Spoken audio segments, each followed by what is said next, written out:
This presentation is about pottery from Anglo-Scandinavian York.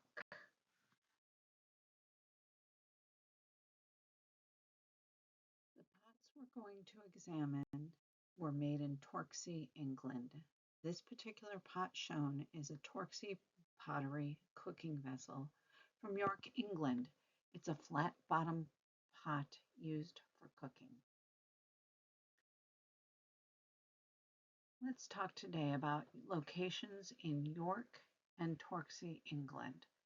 Torksey is a town in Lincolnshire, England.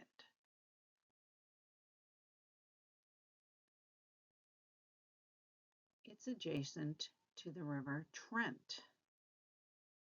The Trent flows down to the Humber. The Humber is a tidal bay.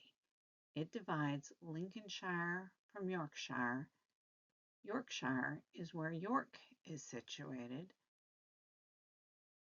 From the Humber, York is up the River Ouse. The River Foss, shown in this slide, runs into the River Ouse in York. Within York, the 16 to 22 Coppergate dig site is between the rivers Foss and Ouse. This is the dig site that we're examining pottery from. During the Roman period of the towns, a Roman road was established from Lincoln or Lindum, as shown on this image, up towards York, or Eboracum. As you may know, spelling wasn't set in the period. The road ran from Lindum through Torksey, heading towards the Humber. Thus, Torksey and York were accessible to each other by ship or by simply walking, though one had to cross the Humber by ferry in Roman or mid-11th century.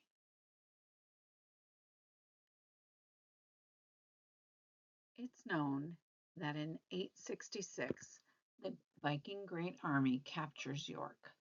Within 10 years, the Viking Great Army settled into Yorkshire. Viking kings ruled York until 927, after which an English king rules. From 933 to 954, there's competition between the English Dublin Vikings and Scandinavian bloodlines. After 954, it's quiet until the end of the Viking Age in 1066, and William the Conqueror subduing York in 1069. York's archaeology tracks within this timeline. And just so you know, Torksey had its own Viking Great Army campout a few years after York. The 16 to 22 Coppergate site had occupation during the Roman period when York was called Eboracum.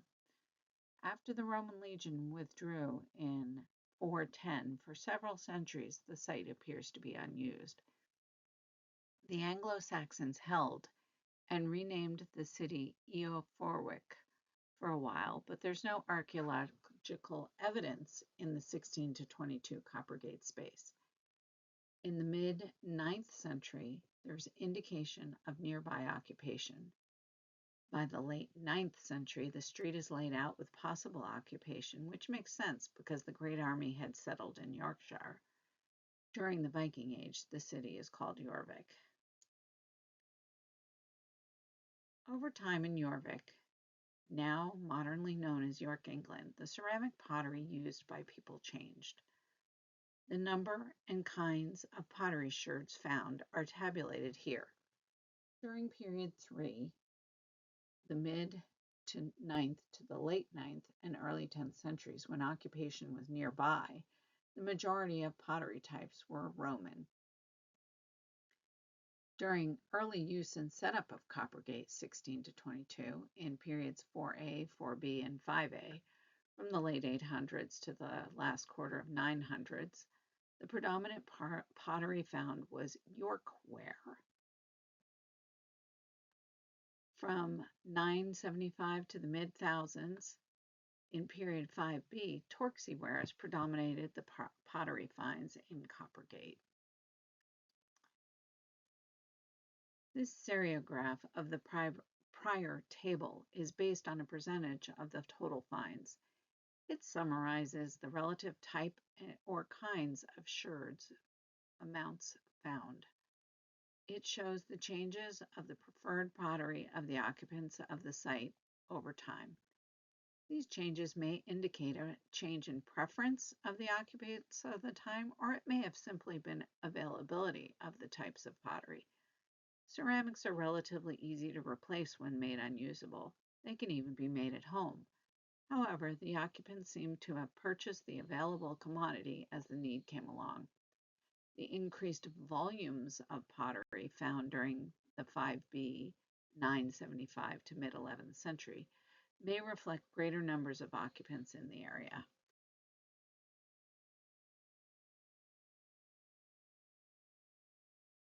Pottery production was established in Torksey, England, just before or around the time of the Viking Great Army encampment and settlement period in the late 9th century.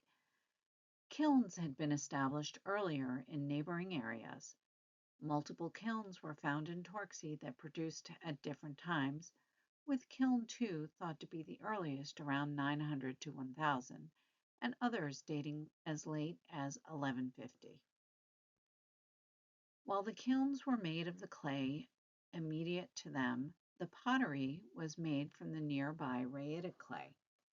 The potters found that this clay didn't require additional temper for them to form the pottery. There was enough inclusions in the fabric of the clay.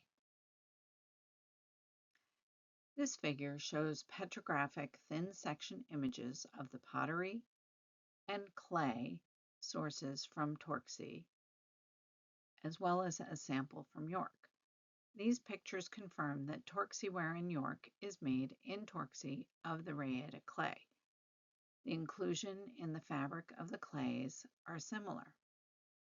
Thin section analysis also confirms that Torksey pottery is wheel thrown, revealed by the diagonal lines visible in the clay running from bottom left to top right, which are a product of spinning on a wheel.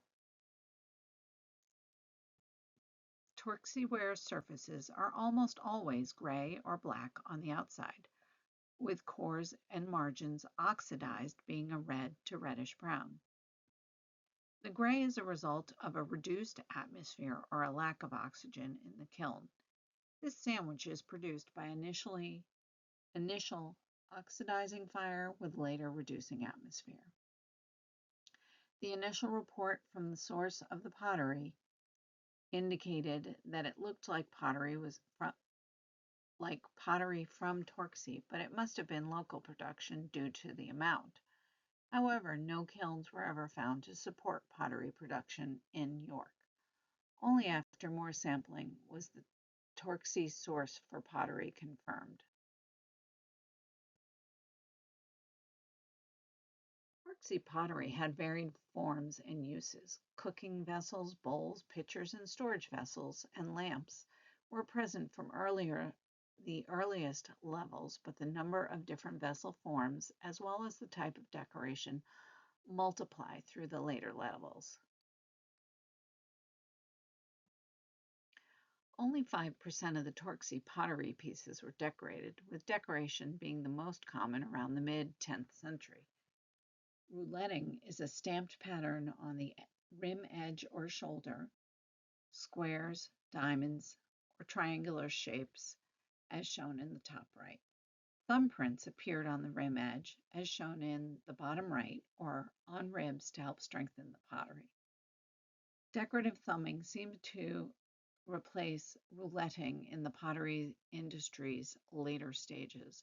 The chronologies from the Lincoln kilns and York pottery agree. Rouletting is found on pottery from kilns attributed to the earliest and middle years of production, while thumb impressed decoration is common in later kilns. What housewife doesn't prefer pretty to plain tools? The site at which these pottery sherds were found is the 16 to 22 Coppergate dig. This site is where there are 4 tenements defined by wattled fences during the Viking Age. Each tenement contained buildings of post and wattle construction positioned with their gabled ends facing the street. Their lengthy backyards were not built up, but used for rubbish disposal and other ancillary functions. Metalworking seems to have been the predominant activity, with the manufacture of items in iron, copper alloy, lead alloy, silver, and gold. Occupation was seemingly concentrated, generating organic rich occupation deposits, which accumulated rapidly in and around the buildings. This led to a lot of disturbance and redistribution on the site as buildings were rebuilt over time. Intense occupation may have led to the requirement for the larger pots because of the additional mouths to feed.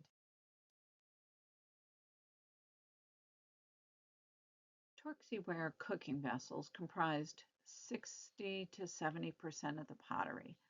Bowls are 12 to 25% of the assemblage. Storage and pitchers, 5 to 13%. Lamps, both the pedestal and suspended forms, were found, but they account for less than 2% of the Torksey type ware production recovered. In comparison, York ware is approximately 90% cooking vessels and bowls, with less than 5% of storage vessels, pitchers, socketed bowls, pedestal-based lamps, and crucibles. A wider range of vessel form was produced in Torksey type ware than in York ware, and the diversity of forms increased through time. Cooking vessels are a crucial item in a household. It's going to be replaced as it becomes unusable, simply because it's needed. Over time, Torksey pottery was the preferred ceramic used in home kitchens in York during the Viking Age settlement of 16 to 22 Coppergate. While the Roman roads offered a swift transfer of troops, perhaps Viking Age ships could more easily transport goods from Lincolnshire's Torksey. The pottery industry was established during the Anglo-Saxon period in England near Torksey prior to the Great Viking Army campout. The estates in England were producers of goods and consumers of other goods. Trade, both internally and with the continent, had already been established prior to the Viking Age immigration of Scandinavians to England. Indeed, the upswing in Torksey ware may be attributed to the market and trade network being available to sell into.